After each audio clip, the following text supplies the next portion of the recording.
अस्सलाम वालेकुम dear students, आप देख रहे हैं सैयद अली एकेडमी। और आज की इस वीडियो के अंदर हम इनहेरिटेंस के एक और टॉपिक के साथ हाजिर हैं जो कि एमडी के पॉइंट ऑफ व्यू से काफ़ी ज़्यादा इंपॉर्टेंट है। टॉपिक का नाम सबसे ऊपर मौजूद है जीन लिंकेज, और दूसरा इसके साथ टॉपिक बयान किया जा रहा है वो है क्रॉसिंग ओवर। तो आइए आज की इस वीडियो के अंदर हम पहले जीन लिंकेज और उसके बाद क्रॉसिंग ओवर को डिस्कस करते हैं। सबसे पहले जीन लिंकेज का जिक्र करें। जीन लिंकेज क्या होता है? क्रोमोसोम, हमें मालूम है कि क्रोमोसोम पर कई ज़्यादा जीन्स मौजूद हो सकते हैं। जैसे यहाँ पर बात हो रही है एक एनिमल के हवाले से जिसका नाम है ड्रोसोफिला। उस ड्रोसोफिला के हवाले से बयान किया जा रहा है कि ड्रोसोफिला के पास टोटल क्रोमोसोम तो 8 होते हैं, 4 पेयर्स क्रोमोसोम्स के होते हैं, लेकिन उसमें जीन्स जो मौजूद होते हैं वो बहुत ज़्यादा होते हैं। हमने कहा कि क्रोमोसोम पर बहुत ज़्यादा जीन्स मौजूद होते हैं और वो जीन्स आपस में जुड़े हुए हो सकते हैं।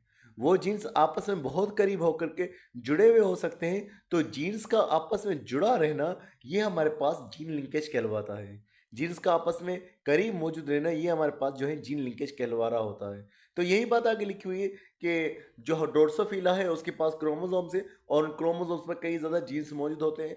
और इसी तरह से हमारे अंदर भी यही होता है कि हमारे क्रोमोसोम पर भी कई ज़्यादा जीन्स मौजूद हो सकते हैं। यहाँ पर यह बयान किया जा रहा है कि क्रोमोसोम पर 4000 जीन्स भी हो सकते हैं, लेकिन आगे हम डिस्कस करेंगे तो ड्रोसोफिला के क्रोमोसोम पर 9000 जीन भी मौजूद हो सकते हैं। तो जीन ये बहुत ज़्यादा होते हैं और ये किसके ऊपर मौजूद है? क्रोमोसोम्स पर। और दूसरा, इन जीन्स को लेकर आने वाला भी कौन होता है? क्रोमोसोम, जिसको हम कैरियर ऑफ जीन्स कह रहे हैं। और फिर हमने कहा कि क्रोमोसोम पर जीन्स जुड़े हुए हो सकते हैं। जीन्स का करीब रहना, जुड़ा हुआ रहना, ये लिंकेज कहलवा रहा है। और जो जीन्स आपस में करीब हैं उन जीन्स को दूसरा लिंक्ड जीन्स कहा जा रहा है।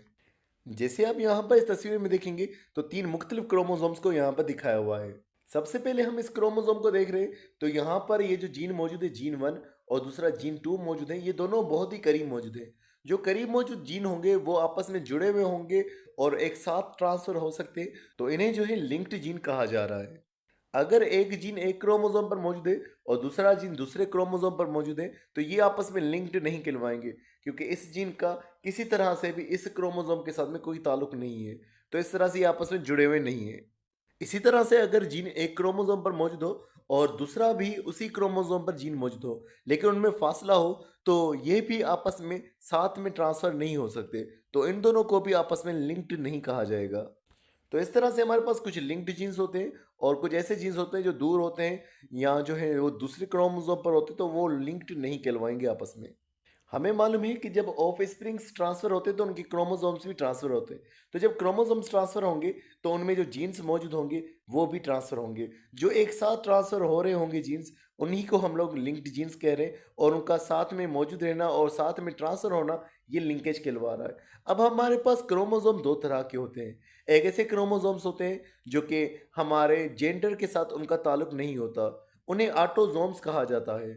उनमें जो जीन्स मौजूद होंगे वो ऑटोजोमल लिंकेज वाले कहलवाएंगे और उनका ट्रांसफर होना ये ऑटोजोमल इनहेरिटेंस कहलवाएगा।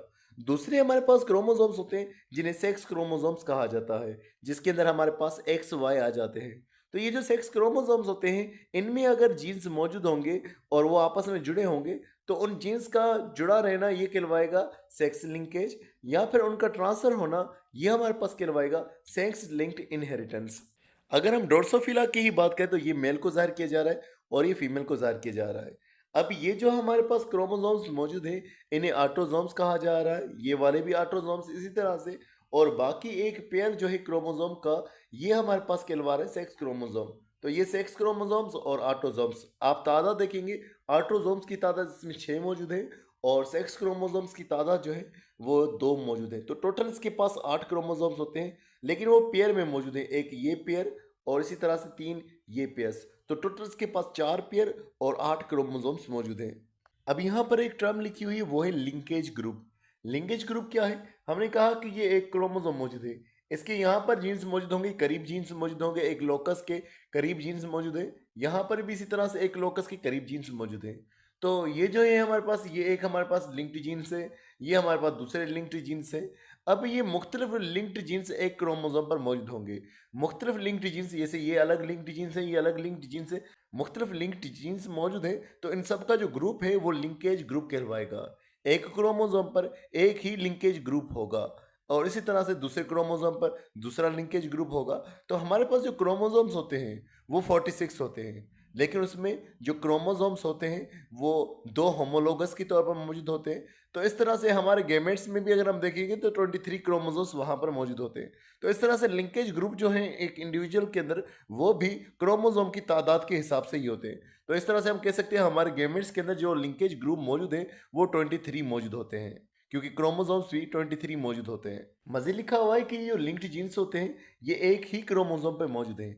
अब वो एक क्रोमोसोम जब ट्रांसफर होगा तो वो इन्हें लिंक्ड जीन्स को भी इनहेरिट करेगा ऑफ स्प्रिंग के अंदर। तो इस तरह से पेरेंट में जो क्रोमोसोम्स हैं, पेरेंट में जो जीन्स मौजूद हैं, वही औलाद के अंदर लाजमी बात है ट्रांसफर होने, क्योंकि पेरेंट के गेमेट बनेंगे, उन गेमेट्स में जो जीन्स होंगे वही औलाद में ट्रांसफर होंगे।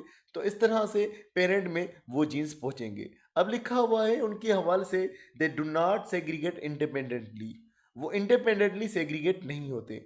अब ये इंडिपेंडेंट सेग्रीगेशन क्या है, ये हम मेंडल की पुरानी मिसाल से समझते हैं। मिसाल के तौर पे ये एक हमारे पास प्लांट है जिसके अंदर कैरेक्टर मौजूद है, ये येलो राउंड वाला, हम ये गेमेट्स की बात कर रहे हैं। ये येलो राउंड मौजूद है और दूसरा मौजूद है ग्रीन रिंकल्ड वाला।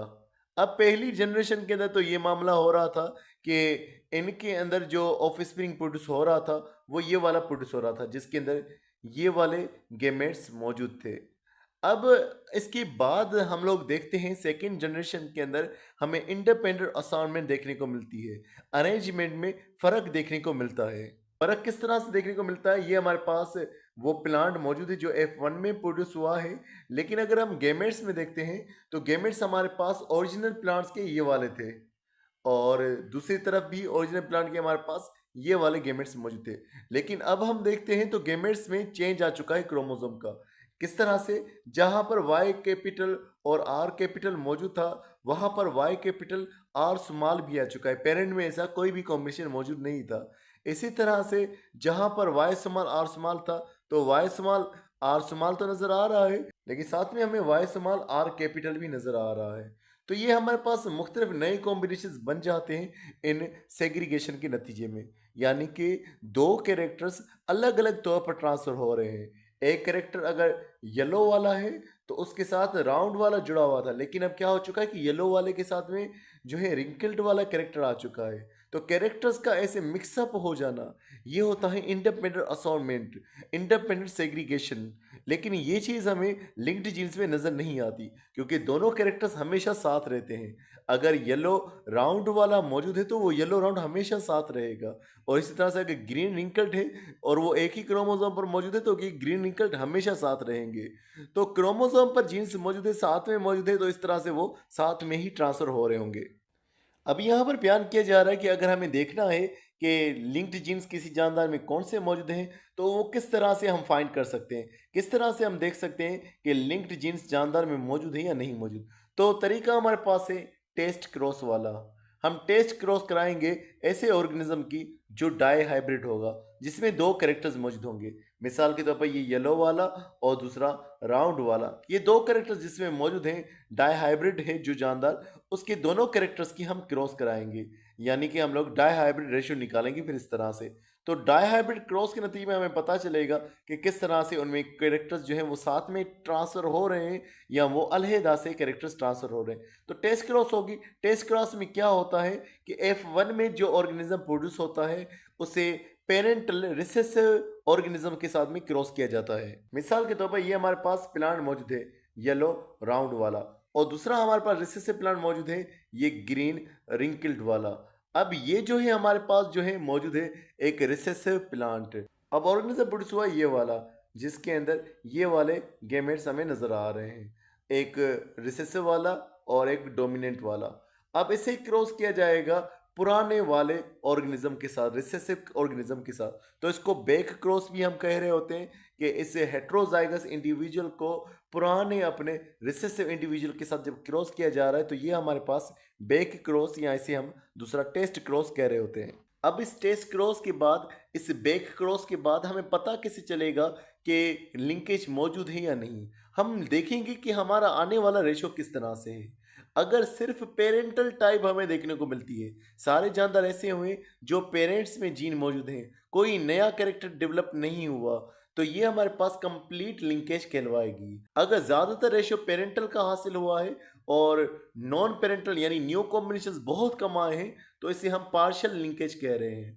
और अगर हमारे पास ये सारे कॉम्बिनेशन नजर आते हैं, यानी कि 4 फिनोटाइपिक रेशियो हमें नजर आते हैं, कुछ पेरेंटल आते हैं, कुछ नॉन पेरेंटल आते हैं, तो हम लोग कहेंगे कोई भी लिंकेज नहीं हुई। जैसे आप देख रहे थे मेंडल के रेशियो के अंदर 9:3:3:1 आ रहा था, जिसके अंदर ये वाला और ये वाला 9 और 1 जो थे ये पेरेंटल थे, बाकी 3 जो थे ये नॉन पेरेंटल कॉम्बिनेशन थे। पेरेंट में ऐसा कोई मौजूद ही नहीं था जीन। जैसे कि येलो राउंड वाला मौजूद था, ये पेरेंटल कॉम्बिनेशन जो 9 के अंदर नजर आ रहा था, और ग्रीन रिंकल्ड वाला ये 1 के अंदर नजर आ रहा था। लेकिन येलो रिंकल्ड वाला जो हमें नजर आ रहा था ये 3 के अंदर नजर आ रहा था। इसी तरह से ग्रीन और राउंड वाला ये भी हमें 3 में नजर आ रहा था। तो अगर ये चारों रेशियोज आ रहे हैं, हम कहेंगे कोई भी लिंकेज मौजूद नहीं।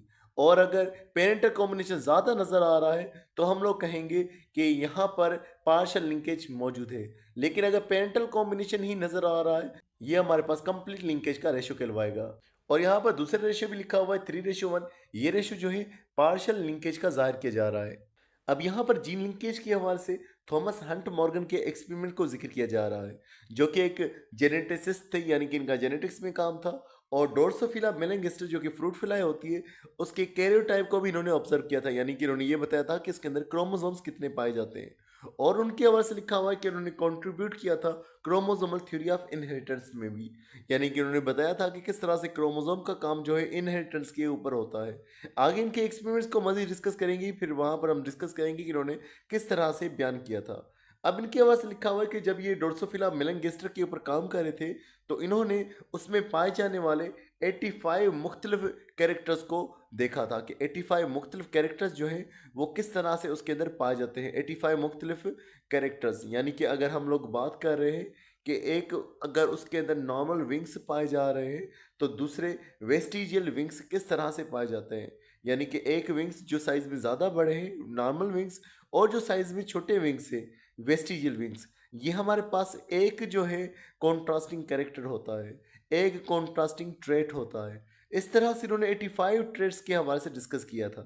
जीन लिंकेज के हवाले से अगर हम बात करें तो ड्रोसोफिला में इन्होंने ये ऑब्जर्व किया था कि दो जीन्स आपस में हमेशा जुड़े रहते हैं, आपस में हमेशा साथ में एक क्रोमोसोम पर मौजूद होते हैं। जैसे कि इन्होंने कहा कि जो जीन नॉर्मल विंग्स को डेवलप कर रहा है, वो जीन जो है बॉडी कलर वाले जीन के साथ में मौजूद होता है। यानी जब नॉर्मल विंग्स वाला जीन मौजूद होगा तो उसके साथ में जो बॉडी कलर वाला जीन है, ग्रे बॉडी कलर वाला जीन, वो भी ट्रांसफर होगा। नॉर्मल विंग्स वाले जीन को वी प्लस के साथ में इन्होंने जाहिर किया, यहाँ पर जैसे लिखा हुआ है कैपिटल वी के साथ में। हम वी प्लस का जिक्र करेंगे क्योंकि बुक में वी प्लस का जिक्र किया जा रहा है। इसी तरह से ग्रे बॉडी कलर वाला जो जीन है उसको बी प्लस के साथ में इन्होंने जाहिर किया।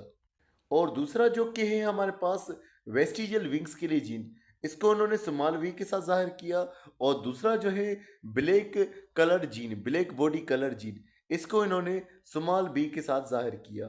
अब ये ध्यान रखिएगा कि स्मॉल वी प्लस और स्मॉल बी प्लस ये दोनों ही जो है डोमिनेंट कैरेक्टर्स हैं। नॉर्मल विंग्स और ग्रे बॉडी कलर ये दोनों ही डोमिनेंट कैरेक्टर्स हैं, और ये एक ही क्रोमोसोम पर साथ में मौजूद होते हैं। इसी तरह से स्मॉल वी और स्मॉल बी ये दोनों ही जो है एक ही क्रोमोसोम पर मौजूद होते हैं, लेकिन ये रिसेसिव होते हैं। जैसे कि हमने जीन लिंकेज के हवाले से बात की कि दो जीन्स आपस में साथ में ट्रांसफर हो सकते हैं, वो आपस में साथ में मौजूद होंगे। जैसे कि एक है हमारे पास नॉर्मल विंग वाला और ग्रे बॉडी वाला, ये दोनों साथ में ट्रांसफर होंगे।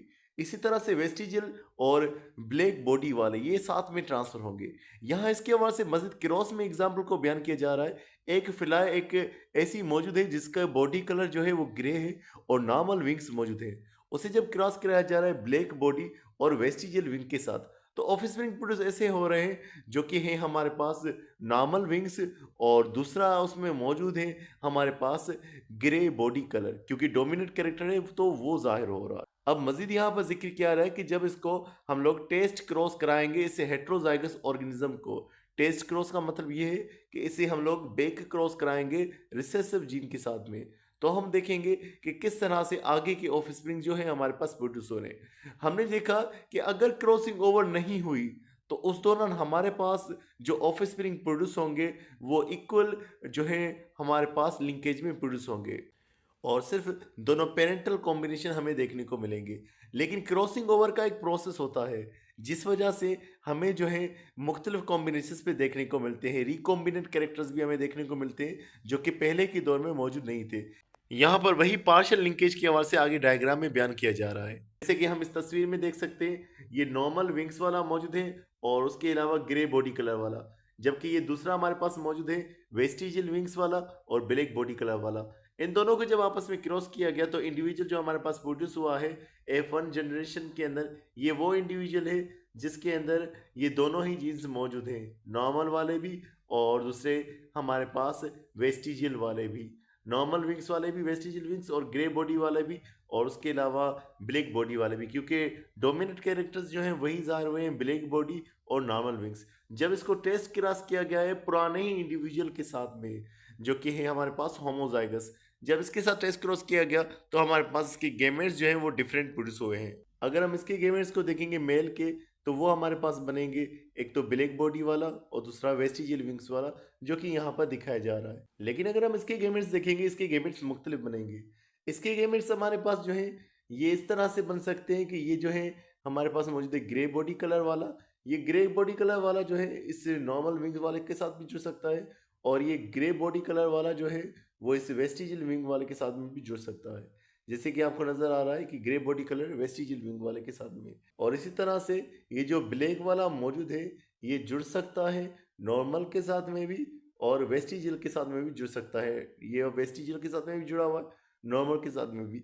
अब जो कॉम्बिनेशन हमारे पास प्रोड्यूस हुए थे वो दरअसल हमारे पास इन पेरेंटल जनरेशन के ज़्यादा कॉम्बिनेशन हमें प्रोड्यूस हुए और ये 3 के रेशो में ज़्यादा हमारे पास मौजूद हो गए। जैसे कि आपको नजर आए ग्रे और नॉर्मल विंग्स के साथ ज़्यादा मौजूद है, इसी तरह से ब्लैक और वेस्टिजियल विंग्स के साथ ये भी ज़्यादा मौजूद है। लेकिन ग्रे वेस्टिजियल जो कि कैरेक्टर पहले नहीं था, ग्रे के साथ नॉर्मल विंग्स मौजूद थे और ब्लैक कलर के साथ वेस्टिजियल थे, लेकिन अब यहाँ पर ब्लैक कलर के साथ नॉर्मल विंग्स आ चुके हैं। तो ये नए कैरेक्टर्स डेवलप हो चुके हैं जिनको हम रिकॉम्बिनेंट कैरेक्टर्स कह रहे हैं। दो पेरेंटल टाइप्स को डिस्कस किया जा रहा है और दो जो है हमारे पास न्यू कॉम्बिनेशंस को डिस्कस किया जा रहा है। तो ये हमारे पास है पार्शियल लिंकेज। अगर मुकम्मल ही पेरेंटल टाइप्स देखने को मिलती तो हम कह रहे होते हैं कि इसके अंदर कंप्लीट लिंकेज हुई है, लेकिन क्योंकि न्यू कॉम्बिनेशंस भी आ चुके हैं तो ये पार्शियल लिंकेज। लेकिन अगर ये सारे ही 9:3:3:1 में नजर आते तो हम लोग उस सूरत में ये कह रहे होते कि यहाँ पर कोई भी लिंकेज नहीं हुई। तो डियर स्टूडेंट्स, अब तक हमने डिस्कस किया एक ऐसे प्रोसेस के हवाले से जिसका नाम था लिंकेज। इस लिंकेज के नतीजे में जीन्स साथ में जुड़े रहते हैं और वो साथ में ही ट्रांसफर होते हैं। लेकिन एक दूसरे प्रोसेस का अब जिक्र किया जा रहा है जो कि है क्रॉसिंग ओवर। ये क्रॉसिंग ओवर एक ऐसा प्रोसेस है जिसके नतीजे के अंदर जो जीन्स होते हैं वो जुदा हो जाते हैं। यही बात बयान की जा रही है कि लिंकेज जो है हमेशा होने वाला प्रोसेस नहीं होता और ये ज़रूरी नहीं होता कि जीन्स जो क्रोमोसोम में मौजूद है वो हमेशा अटैच रहे और हमेशा ही साथ में ट्रांसमिट हो। मज़ीद लिखा हुआ है कि अगर ये लिंकेज का प्रोसेस कंटिन्यूस रहता और कोई भी जीन्स में चेंज नहीं आता तो नतीजे में ये होता कि ऑफस्प्रिंग जो था वो मुकम्मल तौर पर अपने पेरेंट के जैसा होता। अब हमें मालूम है कि हम एनिमल्स के अंदर जो है गेमेट्स बनते हैं और प्लांट्स के अंदर जो है वो स्पोर्स बन रहे होते हैं। तो वो जो सेल बना रहे होते हैं उन्हें कहा जाता है स्पोर मदर सेल। उनमें मियोसिस होगी तो उस नतीजे में स्पोर्स प्रोड्यूस होंगे। तो मियोसिस के दौरान ही ये प्रोसेस होता है जिसे क्रॉसिंग ओवर कहा जाता है। सबसे पहले क्या होगा, दो क्रोमोसोम जो एक जैसे होते हैं जिन्हें होमोलोगस क्रोमोसोम्स कहा जाता है वो करीब आ जाते हैं। उस पूरे प्रोसेस को साइनेप्सिस कहा जाता है। जो फोर्स उन्हें करीब कर रही है उसे हम साइनेटिक फोर्स कह रहे होते हैं। यहाँ पर अगर आप देखेंगे ये एक क्रोमोसोम है और इसी के जैसा एक दूसरा क्रोमोसोम है। क्योंकि ये एक जैसे क्रोमोसोम है तो हम इन्हें होमोलोगस क्रोमोसोम्स कह रहे हैं। सबसे पहले तो होमोलोगस क्रोमोसोम्स की पेयरिंग होगी, वो करीब आएंगे और जो फोर्स उन्हें ला रही होगी करीब वो साइनेप्टिक फोर्स कहलवाएगी। प्रोसेस को साइनेप्सिस कहेंगे। फिर उसके बाद ये जो क्रोमोसोम है और ये दूसरा क्रोमोसोम जो है इनकी बाजू एक दूसरे के क्रॉस ओवर हो जाएंगी, एक दूसरे को लपेट लेंगी। इस प्रोसेस को हम लोग क्रॉसिंग ओवर का प्रोसेस कहेंगे। यहाँ पर लिखा हुआ है कि मियोसिस के बाद जो है ये आपस में जुड़ती हैं। दरअसल यहाँ पर होगा साइनेप्सिस के बाद जो है ये आपस में जुड़ती हैं और क्रॉस ब्रिज बना लेती हैं, एक दूसरे को लपेट लेती हैं, आपस में जुड़ जाती हैं। और लिखा हुआ है नॉन सिस्टर क्रोमेटिड्स जो हैं उनके दरमियान में उनके टुकड़ों को एक्सचेंज करती है। नॉन सिस्टर क्रोमेटिड क्या होती है, मतलब अगर एक क्रोमोसोम है उसकी बाजू वो सिस्टर क्रोमेटिड, दूसरा क्रोमोसोम और उसकी बाजू वो आपस में दोनों ही ये जो है नॉन सिस्टर कहलवाएंगी। अब इसका मटेरियल जो है वो इसके मटेरियल में एक्सचेंज हो जाएगा। इसके जीन जो साथ में रहने वाले थे वो इसके जीन्स के साथ बदल जाएंगे। तो इस प्रोसेस को हम क्रॉसिंग ओवर का प्रोसेस कह रहे होते हैं। जैसे आप यहाँ पर देख रहे हैं कि इसके पास एक टी कैपिटल का जीन मौजूद है और दूसरा बी कैपिटल का जीन मौजूद है। इसी तरह से इसके पास टी स्मॉल और दूसरा बी स्मॉल का जीन मौजूद है। लेकिन क्रॉसिंग ओवर के बाद क्या होगा? क्रॉसिंग ओवर के बाद आप देखेंगे कि टी कैपिटल का तो जीन मौजूद है, लेकिन अब इसके साथ बी स्मॉल वाला जीन आ चुका है। बी कैपिटल वाला यहाँ मौजूद नहीं है और ये बी कैपिटल वाला जीन जो है ये टी स्मॉल के साथ जुड़ चुका है। अब ये जीन्स आपस में अलग अलग हो चुके हैं, यानी कि जीन लिंकेज बरकरार नहीं रह सकी। एक नया कॉम्बिनेशन हमें देखने को मिल रहा है। यही बात लिखी हुई है कि क्रोमेटिड्स जब जुदा होंगी, क्रोमोसोम्स की बाजू जब जुदा होंगी, तो उनके साथ नए जीन्स मौजूद होंगे और इस तरह से न्यू कॉम्बिनेशन जो है क्रोमोसोम पर जीन्स का हमें देखने को मिलेगा। इस तरह से कई ज़्यादा जीन्स हमारे पास नए कॉम्बिनेशन में आ सकते हैं और पेरेंटल कॉम्बिनेशन जो है वो बिगड़ सकता है। मज़े लिखा हुआ है ये जो रिकॉम्बिनेट क्रोमेटिड्स हैं, ये जो क्रोमेटिड्स नहीं बनी है, इनके नतीजे में ये हो सकता है कि गेमेट्स अब अलग अलग बनेंगे। जैसे कि हमारे पास एक गेमेट इस तरह से बन सकता है जिसमें टी कैपिटल और बी कैपिटल मौजूद हो। एक दूसरा बन सकता है जिसमें टी कैपिटल और बी स्मॉल मौजूद हो। इसी तरह से टी स्मॉल और बी कैपिटल वाला गैमेट बन सकता है। इसी तरह से टी स्मॉल और बी स्मॉल वाला। तो ये मुख्तलिफ गैमेट्स जो हैं वो बन सकते हैं और इसी वजह से जेनेटिक वेरिएबिलिटी आती है। इसी तरह से जो औलाद होती है, जो भाई बहन होते हैं, वो सारे आपस में जुदा हमें नजर आते हैं। आगे फिर एग्जाम्पल के अंदर वही बात बयान की जा रही है कि होमोलोगस क्रोमोसोम है जिसके पास ये वाले दो जीन्स मौजूद है कैपिटल में और स्मॉल के अंदर टी बी स्मॉल में मौजूद है। अब चेज़मेटा का जिक्र किया जा रहा है। चेज़मेटा वो जगह होती है जहाँ पर ये दो हिस्से आपस में जुड़ते हैं। एक क्रोमोसोम अगर ये मौजूद है और ये दूसरे क्रोमोसोम के साथ जिस जगह पर जुड़ रहा है उस जगह को चेज़मेटा कह रहे हैं। तो चेज़मेटा बनेगी दो क्रोमोसोम्स की बाजुओं के दरमियान में। तो चेज़मेटा वाली जगह पर जो है एक्सचेंज होगा सेगमेंट्स के दरमियान में, जीन्स के दरमियान में और रिकॉम्बिनेशन हमें देखने को मिलेगी। फिर वही बात लिखी हुई, जो स्मॉल बी वाला है वो टी वाले के साथ जुड़ जाता है और जो कैपिटल बी वाला होता है वो टी स्मॉल के साथ जुड़ जाता है। तो इस तरह से जो है ये हमारे पास क्रोमोसोम जो है अलग अलग हो जाते हैं, चेंज हो जाते हैं। फिर वही बात लिखी हुई, जो गेमेट्स बनेंगे वो T capital B capital, T capital B small और इसी तरह से T small B small, T small B capital, इस तरह से मुख्तलिफ गेमेट्स हमारे पास बनेंगे। फिर इस तरह से ऑफस्प्रिंग बनेगा, उसमें नए कैरेक्टर्स होंगे। फिर इसी तरह से आगे नस्ल चलती रहेगी और चेंजेस आते रहेंगे औलादों के अंदर। ये आपको ज़रूर याद होना चाहिए कि अगर ये एक क्रोमोसोम मौजूद है तो ये बीच में से सेपरेट होता। तो सेपरेट होने के बाद ये वाले जीन ट्रांसमिट होते क्रोमोसोम के साथ या फिर ये वाले जीन ट्रांसमिट होते। लेकिन अगर ये वाला क्रोमोसोम अब बीच में से टूटेगा तो टी कैपिटल बी कैपिटल और टी कैपिटल बी स्मॉल वाले जीन, अगर ये वाला बीच में से टूटेगा तो टी स्मॉल बी कैपिटल और इसी तरह से टी स्मॉल बी स्मॉल। तो ये जीन्स के अंदर हमारे पास चेंजेस आ चुके हैं। फिर बयान किया जा रहा है नॉन रिकॉम्बिनेट क्रोमोसोम्स, ये वाला टुकड़ा टूटने के बाद जो है पुराने के जैसा होगा तो इसलिए इसको नॉन रिकॉम्बिनेट कहा जा रहा है। इसी को भी हम नॉन रिकॉम्बिनेट कह रहे हैं क्योंकि ये पुराने के जैसा होगा। लेकिन क्योंकि ये भी नया बना है और ये भी नया बना है तो इसको हम लोग दूसरा कह रहे हैं रिकॉम्बिनेट क्रोमोसोम। इसी चीज़ को यहाँ बेहतर तौर पर आप समझ सकते हैं। फिलाइज को जाहिर किया जा रहा है, दोनों फिलाइज मौजूद है और इनकी क्रोमोसोम्स को भी, होमोलोगस क्रोमोसोम्स को भी इस तरह से जाहिर किया जा रहा है। यहाँ पर भी इसके होमोलोगस क्रोमोसोम्स को जाहिर किया जा रहा है। बी प्लस के साथ हमने जाहिर किया है तो ये जाहिर कर रहा है ग्रे बॉडी को और वी जी जो है वो जाहिर किया जा रहा है प्लस के साथ, तो ये जो है नॉर्मल विंग्स को जाहिर कर रहा है। इसी तरह से बी स्मॉल ब्लैक कलर और वी जी जो है वेस्टिजियल विंग्स को जाहिर कर रहा है। जब इन दोनों की आपस में क्रॉस की जाएगी तो एक ये वाला क्रोमोसोम पहुंचेगा, दूसरा इसका ये वाला क्रोमोसोम पहुंचेगा। तो नतीजे में हमारे पास ये वाला ऑर्गेनिज्म प्रोड्यूस हुआ है जिसके अंदर दोनों के क्रोमोसोम्स मौजूद हैं। अब यहाँ पर आप देखेंगे फिर इसको हम लोग क्रॉस करा रहे हैं पुराने वाले ऑर्गेनिज्म के साथ में जिसमें दोनों ही रिसेसिव जीन्स मौजूद हैं, यानी कि अब हम कराएंगे टेस्ट क्रॉस।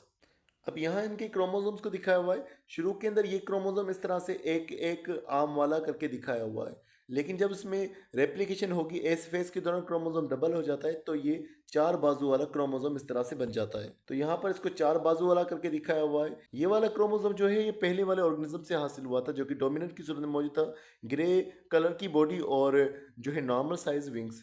और ये वाला जो है आया हुआ था वेस्टिजियल विंग्स और ब्लैक बॉडी वाले में से। मामला यहाँ पर बदल जाता है जब क्रॉसिंग ओवर होती है और क्रॉसिंग ओवर के नतीजे में क्रोमोसोम्स हमारे पास बदल जाते हैं। क्रोमोसोम किस तरह से बदल गए कि एक हमारे पास ये पुराने वाला सेम रहा लेकिन ये वाला क्रोमोसोम बदल चुका है। जिसके अंदर यहाँ पर हमारे पास जो है ग्रे बॉडी कलर और वेस्टिजियल विंग्स मौजूद है। इसी तरह से ये वाला क्रोमोसोम भी बदल चुका है, जिसके अंदर हमारे पास जो है ब्लैक बॉडी और नॉर्मल विंग्स मौजूद है। तो इस तरह से ये हमारे पास मुख्तलिफ कॉम्बिनेशन हमें नजर आते हैं, जिसका हमने डिस्कस किया कि रिकॉम्बिनेंट ऑफस्प्रिंग और पेरेंटल ऑफस्प्रिंग किस तरह से नजर आ रहे हैं। तो डियर स्टूडेंट्स, आज की मैं बस इतना ही था। उम्मीद करता हूँ ये वीडियो आपको पसंद आई होगी। इंशाल्लाह नेक्स्ट वीडियो के अंदर हम नेक्स्ट टॉपिक का जिक्र करेंगे। तो मिलते हैं नेक्स्ट वीडियो में, तब तक अपना बहुत सारा ख्याल रखिएगा। अस्सलाम वालेकुम।